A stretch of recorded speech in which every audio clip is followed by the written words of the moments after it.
仍然掛起8號東南烈風或暴風信號。講返個路徑啦，喺下晝11點，強烈熱帶風暴天鵝集結喺香港之西南約110公里，預料向西北或西北偏西移動，時速約10公里，移向珠江口以西海岸。根據現時預測路徑，天鵝將會未來數小時最接近本港。由於天鵝會喺香港以西掠過，香港西區地區受到天鵝嘅影響會較大。喺過去1小時，長洲錄得最高陣風為每小時67公里。講返風暴之後嘅安排，新渡輪來回中環至長洲嘅渡輪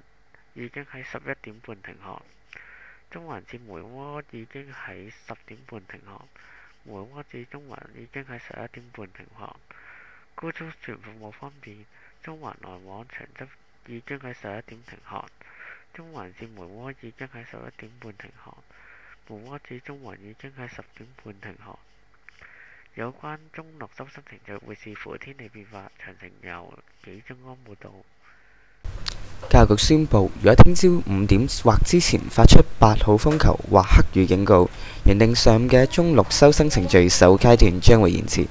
有個今日朝頭早11點前取消8號風球或黑雨警告，學校可以喺取得香港中學會考成績通知書後，開始中六收生程序第一階段。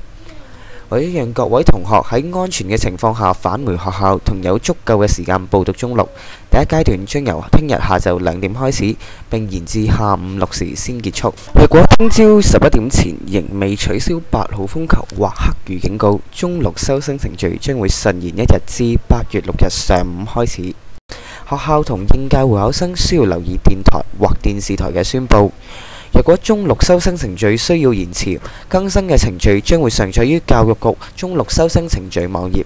教育局發言人強調，由於中六學位嘅申請並非採用先到先得嘅安排，所以家長同學生無需到學校輪候申請中六學位。